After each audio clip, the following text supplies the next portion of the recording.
인사하겠습니다. 안녕하십니까?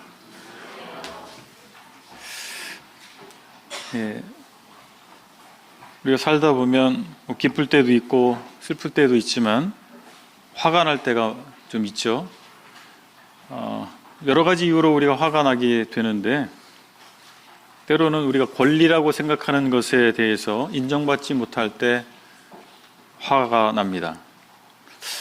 내 나이가 몇 살인데 이런 생각을 할 수도 있고, 내 직위가 뭔데, 직장에서 내가 부장인데 내가 이사인데, 이런 생각을 할 수가 있죠. 내가 이 기여를 얼마나 많이 했는데 이 정도밖에 나에게 대우를 해주지 않는가, 이런 식으로 내가 뭔가 권리를 가지고 있다고 생각하는데 거기에 상응한 대가를 받지 못한다고 했을 때 화가 납니다. 그런데 때때로 우리가 마땅한 나의 권리라고 생각했던 것들이 권리가 아니라면 어떨까요? 그걸 알게 되면 참 부끄러울 거예요. 그렇게 화를 내고 나서 보니까 그게 내 권리가 아니었던 걸 알게 되면 부끄러워서 얼굴이 뜨거워질 것입니다. 사실 우리가 권리라고 생각하는 많은 것들이 있는데 그것이 과연 나의 권리인지 아니면 책임인지 생각해 볼 필요가 있습니다. 우리가 가지고 있는 것들이 있죠. 소유, 내 것이라고 생각할 수 있는 것들이 있습니다. 1차적으로 우리 몸이 있고, 내가 얻은 재산이 있을 수가 있고, 어떤 능력일 수도 있겠습니다. 그런가 하면 우리가 세상에서 얻은, 직장이나 사회에서 얻은 지위나 명예일 수도 있겠습니다.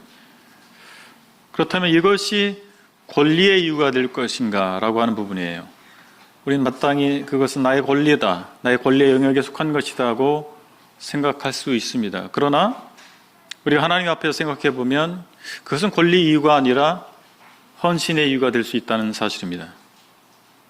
우리 노블레스 오블리주라고 하는 말을 많이 사용을 하는데, 어떤 명예나 권력이나 부를 얻은 사람은 그에 상응한 헌신을, 기여를 세상에 해야 된다라고 하는 말을 줄인 것이죠. 이게 프랑스어인데, 이 부분에 대해서 오늘 생각하는 시간 가졌으면 좋겠습니다. 오늘은 여호수아 강의 16번째 시간인데, 여호수아 17장 14절로 18절의 말씀을 통해서 헌신으로 개척하는 신학이라고 하는 제하에 방금 말씀드린 이런 내용들을 살펴보면 좋겠습니다. 먼저 첫 번째 함께 생각할 수 있는 것은 하나님이 주신 것들은 헌신의 자원이다 라고 하는 것입니다. 여호수아 17장 14절과 15절을 제가 읽겠습니다. 요셉 자손이 여호수아에게 말하여 이르되 여호와께서 지금까지 내게 복을 주심으로 내가 큰 민족이 되었거늘 당신이 나의 기업을 위하여 한 제비 한 분깃으로만 내게 주심은 어찌함이니이까 하니, 여호수아가 그들에게 이르되 내가 큰 민족이 되므로 에브라임 산지가 내게 너무 좁을진데 브리스 족속과 르바임 족속의 땅 삼림에 올라가서 스스로 개척하라 하니라. 권리에 초점을 맞추면 불평이 생깁니다. 여기 요셉 자손이 이 분배, 땅을 이제 가나안 땅을 정복한 후에 땅을 분배하는 과정에 있어서 그 분배, 자신들이 분깃으로 분배받은 것에 대한 불만을 제기하고 있습니다. 하나님께서 요셉 자손에게 복을 주셔서 인구가 많아졌고, 그렇기 때문에 그 인구에 상응한 땅을 불화받는 것이 맞다, 이렇게 생각하고 이 일을 제기한 것입니다. 그런데 우리가 흥미로운 것은 민수기 26장 5절로 51절 통해서 가나안 땅을 정복하기 전에 모압 평지에서 인구조사한 장면을 확인할 수가 있습니다. 과연 요셉 자손이 다른 지파보다 숫자가 많았던가라고 하는 거예요. 여기 인구조사의 내용을 보게 되면 므낫세 지파의 인구가 52,700명, 에브라임 지파의 인구가 32,500명입니다.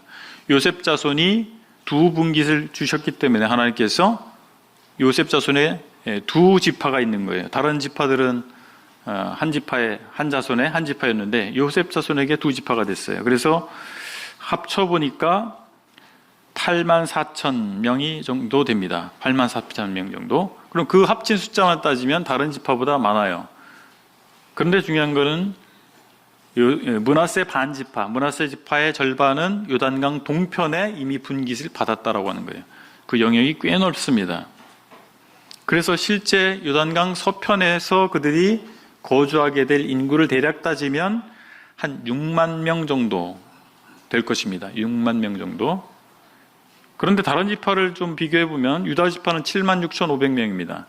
그리고 단 지파는 6만 4,400명, 이사갈 지파는 6만 4,300명, 스불론 지파는 6만 500명. 그러니까 요셉 자손보다 다른 지파들이 많은 거예요, 인구 숫자가. 그런데 요셉 지파는 다른 지파보다 생각보다 이런 비율을 따지게 되면 많은 땅을 분배받았던 것입니다. 그러면서 불만을 제기한 거죠. 그러자 여호수아의 대답이 흥미롭습니다. 그래, 당신들이 정말 큰 민족이다. 그렇다면 그에 합당하게 삼림 지역의 땅을 정복해라. 이렇게 얘기한 거예요. 혹대려다가 혹을 붙인 격이죠. 그래서 당신들이 정말 큰 무리, 하나님께서 복을 당신들에게 주셔서 큰 무리가 됐다면 거기에 상응한 기여를 해보라고 오히려 요구하고 있는 것입니다. 앞서 말씀드린 것처럼 우리가 소유하고 있는 것들, 우리가 이룩한 것들이 있을 수 있습니다. 근데 거기에 대해서 우리가 권리를 주장하게 될 때 따라오는 것은 불평입니다. 그러나 그것들이 권리 주장의 이유가 아니라 헌신과 도전의 이유가 될 수 있어야 되지 않겠습니까? 내가 소유하고 있는 것들, 내가 이룩한 것들은 실제적으로는 내가 다 한 것이 아니라 하나님께서 은혜를 베푸셔서 그것을 얻을 수 있도록, 이룰 수 있도록 한 것 아니겠습니까? 그렇다면 하나님께서 우리에게 주신 것은 무엇이 있을까요? 첫 번째로 영적 재능 또는 능력일 수가 있겠습니다. 다른 말로 하면 은사라고 하죠. 어떤 그리스도인들은 영적 지도자의 능력을 부여받기도 합니다. 고린도전서 12장에 표현된 것처럼 다스리는 것이라고 표현되어 있죠. 다스리는. 지도자의 능력입니다. 이런 사람들은 흔치 않습니다. 왜냐하면 지도자가 많이 필요하지 않기 때문에 그렇습니다. 머리는 하나면 충분합니다. 그런데 대부분의 다수의 신자들은 팀원으로 따라가고 돕는, 상대적으로 적은 범위의 일을 감당하는 그런 은사를, 재능을 또는 능력을 부여받고 있습니다. 서로 돕는 것이라고 표현되어 있습니다. 그런데 그것은 우열의 문제가 아니고 역할의 차이다라고 하는 것입니다. 우리는 매우 세속적인, 매우 인간 중심적인 세상에 살고 있기 때문에 그런 인식을 갖게 돼요. 지휘자는 뭔가 상위에 있는 사람이고 따라가는 사람은 하등한 사람이라고 하는 생각을 갖게 됩니다. 그러나 성경에서는 그렇게 말씀하고 있지 않고 그것은 역할의 차이라고 말씀해주고 있습니다. 하나님께서 주신 것은 두 번째로 영향력일 수가 있습니다. 어떤 사람은 사회적으로 영향력을 갖고 있을 수가 있어요. 어떤 지위를 가지고 있을 수 있고 또 그 사람의 네임밸류가 높아서 그 사람이 하는 발언이나 이런 것들이 큰 영향력을 미치는 경우가 있습니다. 안타깝게도 서청주교회는 그럴 만한 분들이 생각보다 많지는 않은 것 같습니다.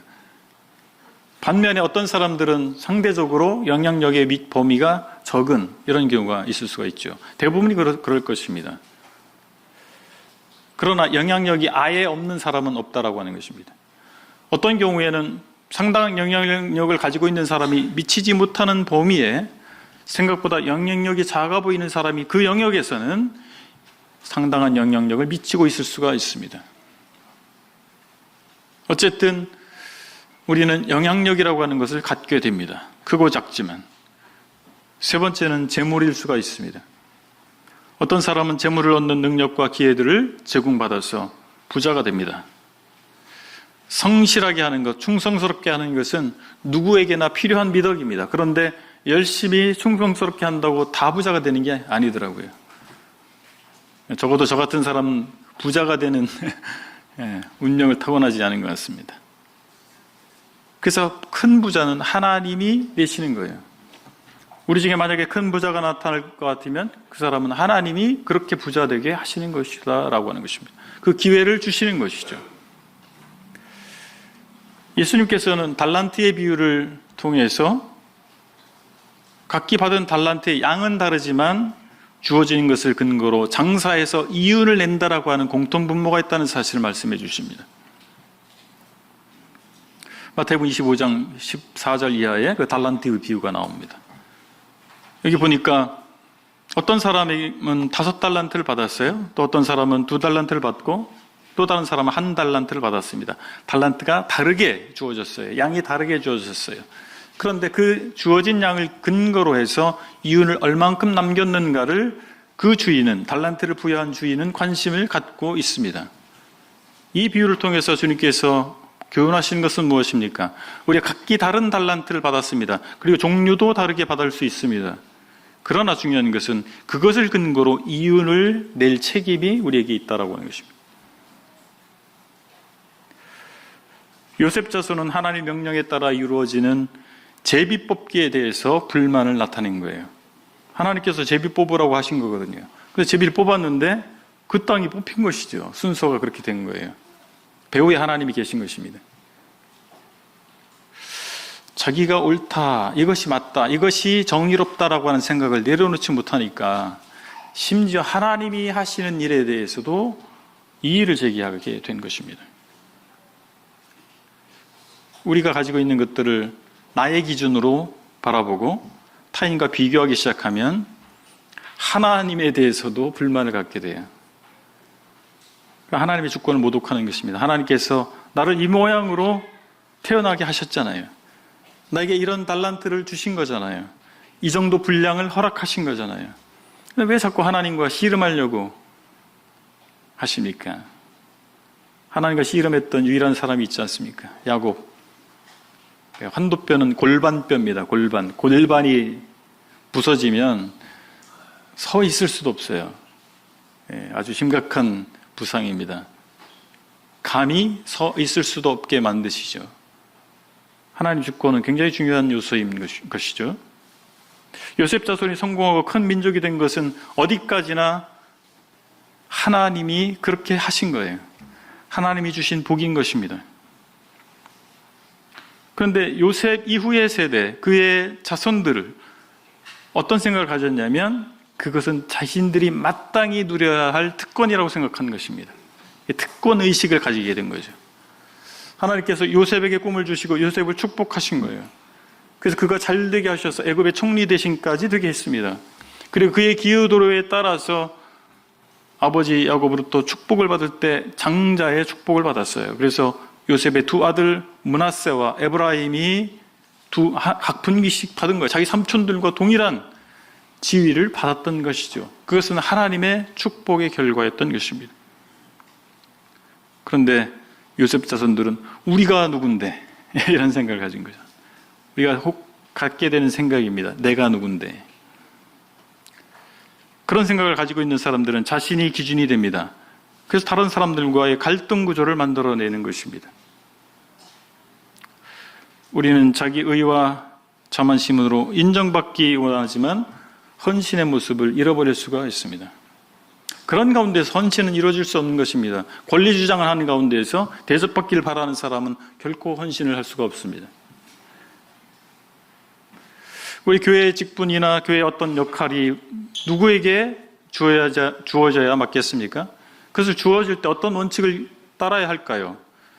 인간적 기준이 아니라 영적 자질을 기준으로 그 어떤 직분을, 역할을 맡겨야 될 것입니다. 영적 자질이 무엇입니까? 첫 번째는 은사입니다. 은사를 고려해야 됩니다.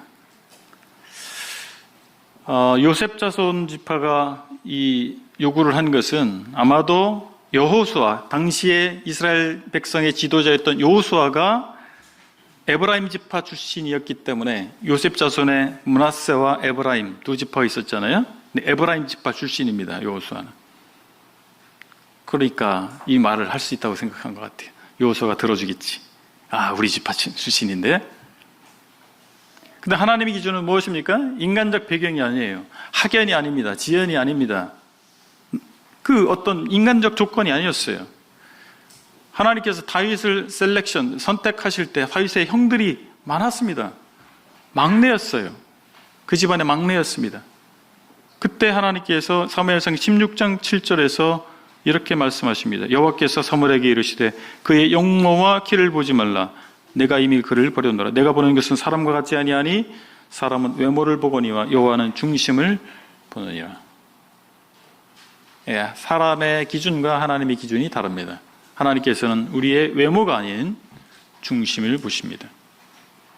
사람 됨됨이를 보시는 것이죠. 그가 가지고 있는 사회적 지위라든지 지식의 정도라든지 친한 정도라든지 그런 것이 아니고 그의 중심 가운데 무엇이 있느냐라고 하는 것입니다. 은사를 고려해야 된다고 말씀드렸는데 바울은 로마서에서 믿는 사람들이 한 몸의 지체라고 교훈해 주었습니다. 우리는 한 몸의 지체들이다. 한 몸에 팔만 20개씩 달려있으면 어떻게 되겠어요? 괴물이 되는 거죠. 문어는 뭐 그렇게 10개 있나요, 다리가? 사람은 그렇지 않잖아요. 다리 2개만 있고 눈도 2개, 코는 하나야 되고 코가 한 20개 되면 어떻게 되겠어요? 다른 것이에요. 다른 것은 틀린 것이 아니죠. 다른 것은 좋은 것이고 건강한 것입니다. 그것이 몸이잖아요. 바울은 그렇게 표현해주고 있는 것입니다. 고린도 교회에 은사에 대한 오용과 남용이 있었잖아요. 서로 어떤 특정한 은사를 사모했어요. 그렇게 되기를 바라는 것이죠. 그렇지 않다라고 바울은 교훈해주고 있지 않습니까? 그래서 인간적인 이유로 사역을 나누게 되면 성령 공동체로서의 정체성을 지켜갈 수가 없는 것입니다.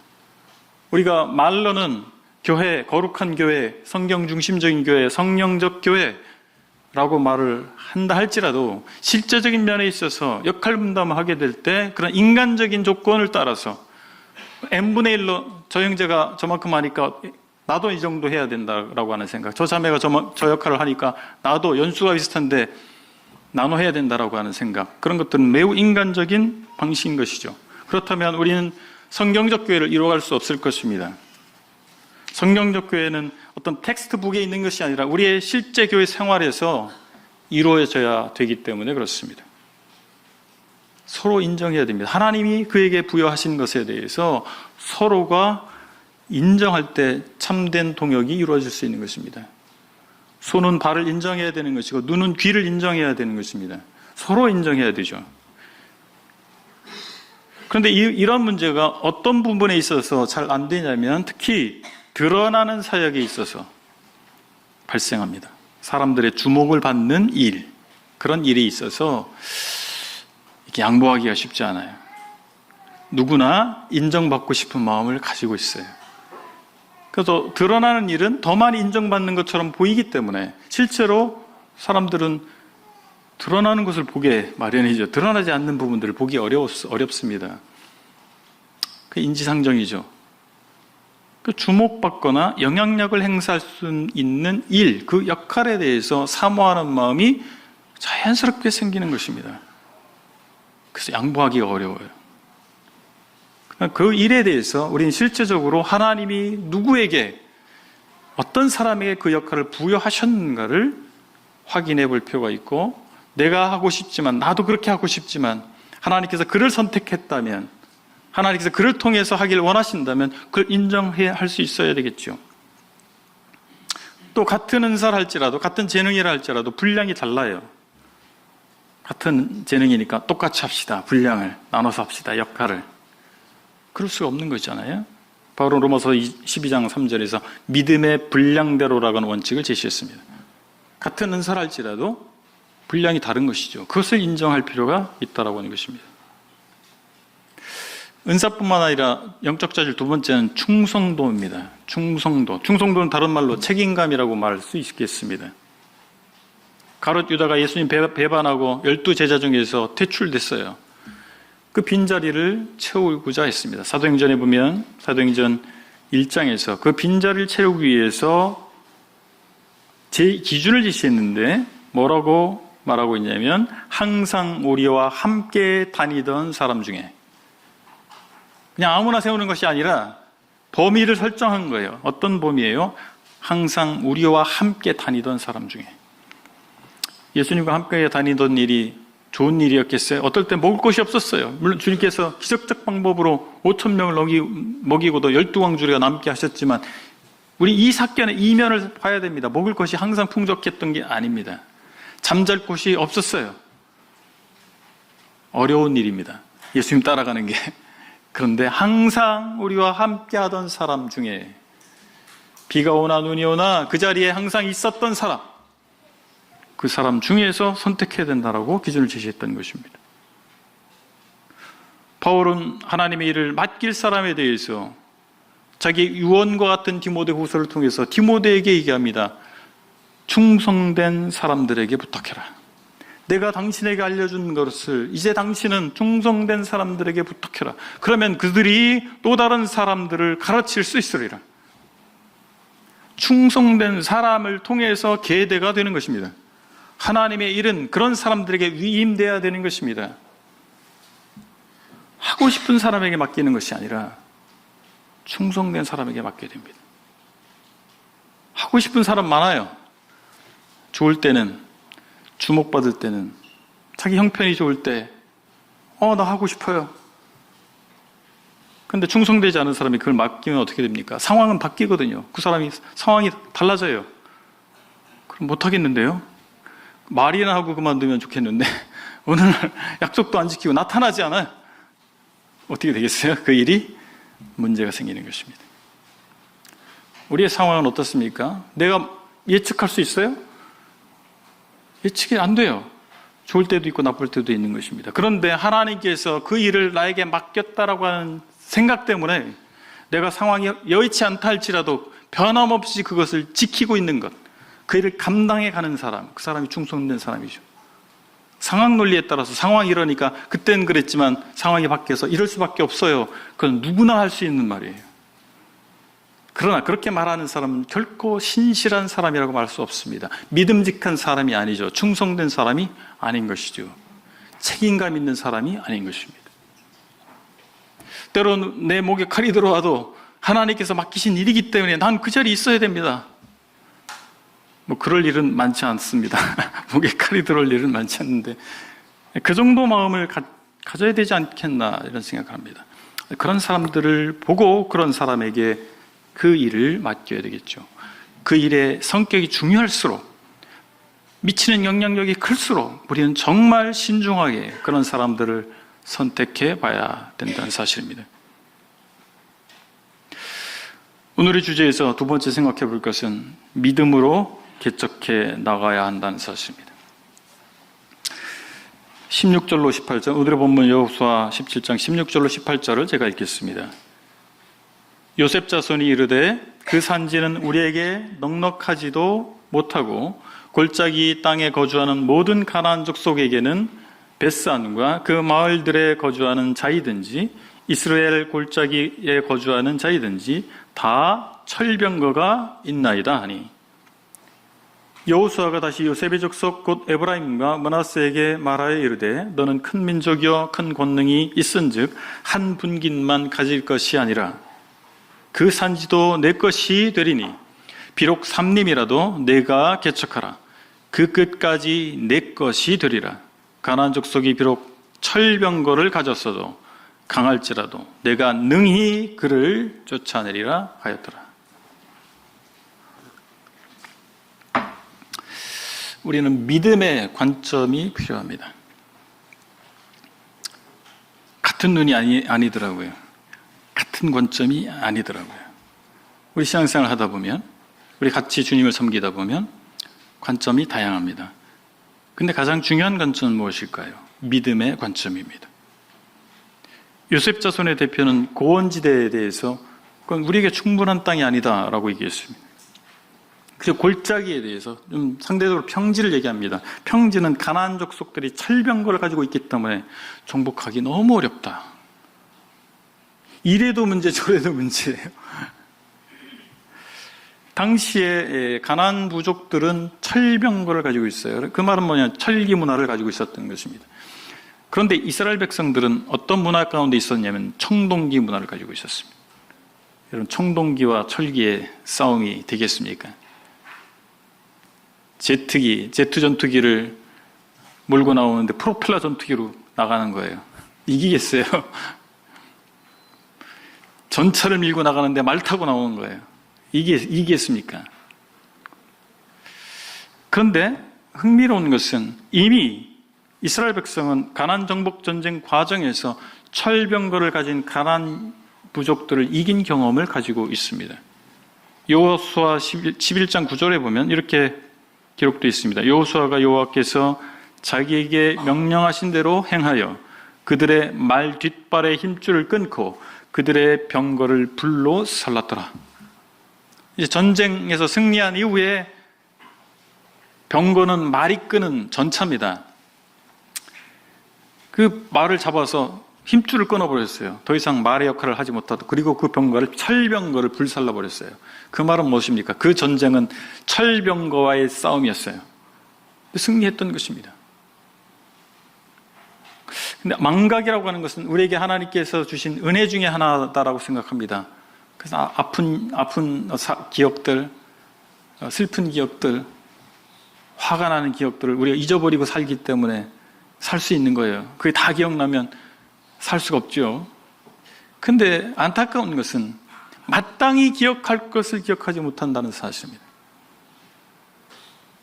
그들은 승리의 기억을 잊어버렸습니다.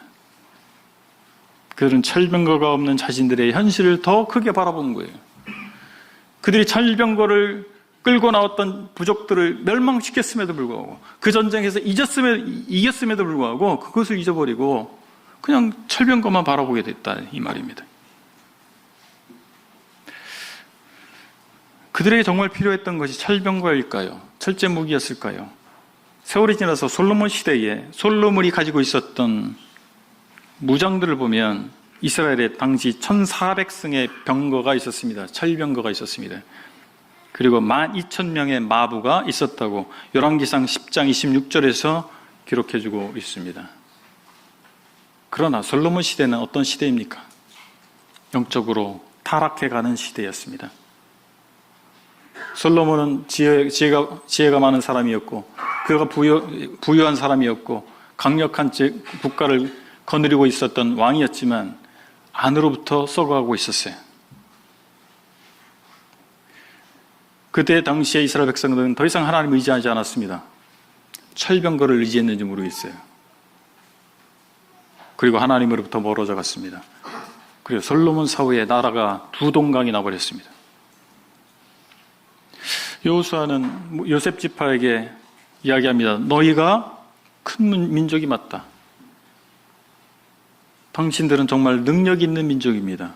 라고 17절에서 격려해 주고 있습니다. 근데 그 능력은 하나님께서 주신 거잖아요. 근데 그 능력은 어떻게 발현될 수 있느냐라고 하는 것입니까? 하나님을 믿을 때 발현되는 겁니다.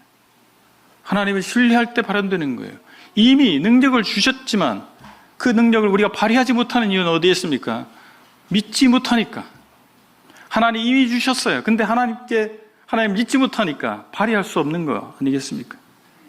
요셉 지파의 문제가 그것이었습니다. 분깃이 적어서가 아니에요. 그들이 능력이 적어서가 아니에요. 무엇입니까? 하나님을 믿지 못하는 거예요. 믿음이 필요한 것이죠. 전쟁을 위해서는 믿음이 필요하지 않습니까? 우리에게 당한 여러 가지 부정적인 환경이 있을 수가 있습니다. 우리는 그것을 어떻게 극복해 갈 수 있을까요? 바로 믿음이 필요한 것입니다. 믿지 않는 사람들이, 믿음이 없는 사람들이 밝혀내는 여러 가지 견해들이 있잖아요. 부정적 견해들이 있습니다. 그거에 우리가 낙심할 필요가 있겠습니까? 그들은 믿음 없이 하는 소리잖아요. 그것은 그들의 의견에 불과합니다. 지금 이 상황에서 우리가 필요한 것은 무엇일까요? 우리가 부정적인 어떤 상황에 놓여 있습니까? 우리에게 필요한 것은 무엇입니까? 하나님의 큰 그림이죠. 내가 다 볼 수 없는, 그러나 하나님께서 보고 계시는 하나님의 계획 속에 있는 그 큰 그림이 있다라고 하는 것입니다. 그걸 바라보는 것이죠. 그리고 하나님의 관점으로 다시 보는 것입니다. 내 눈으로 보는 것이 아니라 내 주변에 믿음 없는 사람들의 눈으로 보는 것이 아니고 하나님의 눈으로 다시 보는 것입니다. 믿음의 관점으로 전환하는 것입니다. 우리가 두려워하는 것들의 대상은 실제로 존재하지 않는 것이 대부분입니다. 내 마음속에 상상한 것들이 두려움으로 나타납니다. 어릴 적 저는 아주 시골에서 살았어요. 어느 정도 시골이었냐면 전기도 들어오지 않고 차도 들어오지 않는 아주 골짜기, 산골짜기였습니다. 오지입니다. 제 또래들이 그런 경험이 없으시더라고요. 저는 저희 윗세대하고 비슷한 경험을 했던 것 같아요. 전기 안 들어왔어요. 그 골짜기 안에 한 대여섯 가구가 마을을 이루고 살았습니다. 화장실이, 공동 화장실이 마을 어귀에 있었어요. 문제는 한밤중에 화장실 가고 싶을 때예요. 한밤중에. 그때 이 기름에 심지가 있고 그 심지에 불을 붙여서 밝히는 불이 있어요. 등이 있어요. 그리고 거기에 유리가 이렇게 씌워져 있습니다. 그리고 위에 손잡이가 있어요. 그래서 이렇게 들고 가는 후레쉬도 아닌 그런 게 있어요. 화장실 가려면 그거 들고 가야 돼요. 혼자 못 가죠. 제가 어리니까 무서워서 그냥 저희 어머니 아버지한테 같이 가자고. 그러니까 볼일 들어가면 밖에서 기다리시는 거예요. 계속 물어봅니다. 밖에 있는지 확인하는 거죠. 그렇게 돌아오는 길에 보면 깜깜하잖아요. 금음 날은 진짜 칠흑같이 어두워요. 전기가 안 들어오는 동네예요. 가로등이 있을 수가 없겠죠. 그럼 숲속에서 뭐가 튀어나올 것 같아요. 그렇게 오다 보면 이 뒷골이 오싹오싹합니다. 뭐가 뒤에서 잡을 것 같아요. 그런 경험 다 있으시죠? 그 두려움은 어디서 옵니까? 실제 뭐가 존재해서요? 뭐가 정말 튀어나와서요? 다 마음속에 있는 거예요. 우리 일적 그런 경험을 갖고 있지 않습니까? 우리 인생 살아가면서 두려워하는 것들이 있습니다. 근데 정말 그것이 실제 하느냐라고 하는 거예요. 그렇지 않습니다. 우리 마음속에 있는 거예요. 우린 이제까지 인도하신 하나님, 그리고 우리가 도전하는 일이 하나님의 뜻에 있는지, 하나님 뜻에 맞는지를 확인할 필요가 있는 것이죠. 어떻게 풀어갈 것인가? 물론 우리 지혜를 구해야 됩니다. 그러나 가장 중요한 것은 무엇입니까? 그것이 하나님의 뜻인가라고 하는 거예요. 만약에 그것이 하나님 뜻이 확실하다면 어떻습니까? 하나님이 하게 하시겠죠. 우린 도구에 지나지 않습니다. 하나님은 준비하고 계신 것이죠. 당신의 방법이 있을 것입니다. 두 번째로 개척하는 행동이 필요합니다. 큰 민족이라고 하는 정체성은 사명 앞에서 담대하게 전진해 나가는 자원이 되어야 될 것입니다. 요셉 자손들이 우리는 큰 민족이라고 얘기했어요. 그럼 큰 민족이라고 하는 그 정체성을 강조하고 있는데 그 정체성의 핵심 무엇입니까? 하나님이 맡기신 사명을 감당해 가는 거예요. 큰 민족이니까 거기에 맞게 쟁취해 가는 것입니다. 우리 자신의 가치와 가능성을 하나님 앞에서 다시 정립해야 될 것입니다. 내가 누구인가? 여기에 대해서 우리는 과거에 내가 얼마나 성공했는지 생각합니다. 과거에 내가 이 정도 성공했으니까. 또는 지금 내가 얼마나 성공해 가고 있는지, 얼마나 사람들로부터 인정받고 있는지, 그것을 통해서 내가 누구라고 자꾸 생각하시는 경향이 있어요. 근데 실제로 내가 누구인지에 대한 정체성은 매일의 삶에서 내가 하나님 앞에서 어떤 사람인가, 하나님께서 나를 어떻게 여기고 계시는가, 하나님께서 나를 무엇에 쓰기를 원하시는가, 거기에 있지 않겠습니까? 요셉 자손은 여호수아를 통해서 너희는 큰 민족이기 때문에 환경의 어려움과 상관없이 개척해라 라고 하는 권고를 받았습니다. 하나님께서 그들에게 여호수아를 통해서 비전을 주신 거예요. 요셉 자손에게는 땅 몇 평 갖는 게, 더 갖는 게 중요한 게 아닙니다, 사실은. 그들은 땅 몇 평 때문에 지금 불만을 얘기하고 있지 않습니까? 사실 그들에게 그게 중요한 게 아닙니다. 하나님께서 그들에게 어떤 비전을 주셨는가가 중요합니다. 요셉 자손의 조상이 누굽니까? 요셉이잖아요. 요셉은 어떤 사람이에요? 꿈꾸는 사람이었습니다. 근데 그 꿈은 하나님께서 주신 거예요. 꿈꾸는 사람이었습니다. 그는 우여곡절이 많았잖아요. 형제들부터 죽임을 당할 뻔하다가, 종으로 노예로 팔려갔다가, 감옥에 갇혔다가, 우여곡절이 많았습니다. 그러나 요셉은 그 꿈을 놓지 않고 그 꿈에 합당한 행동을 했고 그런 삶을 살아낸 사람이에요. 그래서 정말 그런 사람이 됐어요. 그 꿈대로 애굽의 총리 대신이 됐습니다.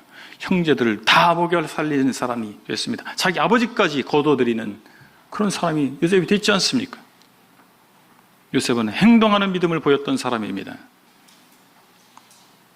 우리 믿음의 조상 브래들린이라고 하는 형제운동을 일으켰던 그 사람들은 어떤 사람들이었어요? 그분들은 어떤 분들이었습니다? 믿음 선교를, 믿음 사역을 했던 사람이야. The Faith Mission. 학교에서 Faith Mission에 대해서 거론할 때 브래들린을 얘기합니다. 연결고리가 있어요. 안소니 노리스 그로브스라고 하는 분은 어떤 후원도 기대하지 아니하고 어떤 선교단체에 가입도 하지 아니하고 오직 복음을 들고 선교지로 나갔습니다. 우리가 잘 아는 조지 밀러는 2,000명의 고아를 어떤 후원에 계약도 맺지 아니하고 오직 주님 바라보고 기도만으로 먹여 살리고 성경 지식협회를 만들어서 이것을 통해서 많은 사람들을 후원했습니다. 그의 사역은 페이스 미션 그 자체였습니다. 조지 밀러를 통해서 감동받은 허드슨 테일러는 중국으로 선교를 나아갔고 그의 선교 방식은 페이스 미션 그 자체였던 것입니다. 해안에 있으면 복음을 잘 받을 수 있어요. 그래서 중국 내부 깊숙한 곳에 중국 내륙에는 누구도 가지 않았을 때 허드슨 테일러는 중국식 복장을 하고 중국식 변발을 하고 내륙 깊숙이 나가서 선교했던 사람입니다. 바로 그리스도를 살아내는 믿음의 용장들이었던 사실입니다. 우리는 그 선배들의 후광을 잊고 있습니다. 그래서 우리 선배가 이런 사람이에요라고 우리 스스로를 변호하고 있잖아요. 그러면 우리는 어떤 사람일까요? 요셉 자손이 요셉의 후광을 자랑하고 우리 조상은 요셉입니다. 그래서 마땅히 우리는 이 정도 권리가 있습니다라고 주장했듯이 형제운동의 위인들, 우리의 선배들이 그렇게 위대한 사람이니까 우리는 이 정도 대접을 받아야 된다라고 우리 혹시 생각하고 있지 않습니까? 그들이 훌륭한 거 맞아요. 그들의 유산을 우리가 받은 건 맞습니다. 좋은 것들을 우리가 물려받았어요. 그런데 더 중요한 것은 우리는 어떻게 살고 있느냐라고 하는 것입니다. 우리는 정말 주와 복음을 위해서 살고 있습니까? 아니면 세속적으로 살고 있습니까? 우리의 꿈은 어디에 있습니까? 하나님의 나라에 있습니까? 이 세상 나라에 있습니까? 우리의 현주소를 봐야 됩니다. 우리가 그들의 삶을, 그들이 우리 조상이라고 하는 것을 말하려면 그들의 삶을 실제로 본받아야 되겠죠. 우리 삶 가운데서 우리도 믿음으로 살아가고 믿음으로 섬겨가야 되지 않겠습니까? 오늘 말씀을 정리하겠습니다. 하나님께서 우리에게 은혜로 주신 것들이 무엇인지 확인해 봤으면 좋겠습니다. 하나님, 나는 하나님부터 받은 게 아무것도 없어요. 이렇게 말할 수 있는 사람 아무도 없습니다. 크고 작은 것들을 하나님께서 주셨습니다. 은혜로 주셨습니다. 그것을 확인하시고 그것이 나의 권리 주장을 위해서 쓰는 것이 아니고 하나님을 위해서 사용하는 것입니다. 나를 위해 쓰는 것이 아닙니다. 하나님의 뜻을 이루는 데 그것을 사용할 수 있기를 바랍니다. 그리고 우리가 처한 상황과 하나님께서 우리에게 부여하신 사명을 이루어가는 일이 있어서 믿음의 관점으로 살펴보면 좋겠습니다. 그리고 개척해 나갔으면 좋겠습니다. 우리는 역사의 한 페이지를 써가는 사람들입니다. 역사의 주인이신 하나님께서 우리의 행적을 다 기록해 두셨다가 평가하실 것입니다. 우리의 삶을 평가하실 것입니다. 우리의 사역을 평가하실 것입니다. 우리의 공동체를 평가하실 것입니다. 우리에게 책임이 있을 것입니다. 기도하시겠습니다. 하나님, 저에게 크고 작은 재능과 능력을 또 소유물들을 주신 것을 감사합니다. 이것들이 저희 자신의 것이 아님을 고백합니다. 하나님께서 은혜로 주신 것임을 고백합니다. 이것들이 헌신의 기회로 또 하나님께 쓰임받을 기회로 주신 것임을 고백합니다. 감사합니다. 이것들이 하나님께 다시 들려드리길 원합니다. 하나님이 보시듯 또한 저희 상황과 저희 사역을 볼 수 있는 눈을 허락해 주시기를 원합니다. 하나님의 뜻이 머무는 곳에 저희 시선이 머물길 원합니다. 바라만 보는 것이 아니라 구체적으로 행동하는 그리고 개척하는 저희가 될 수 있기를 원합니다. 하나님 깨우쳐 주시고 능력 주시길 원합니다. 예수 그리스도 이름으로 기도했습니다. 아멘. 네, 감사합니다.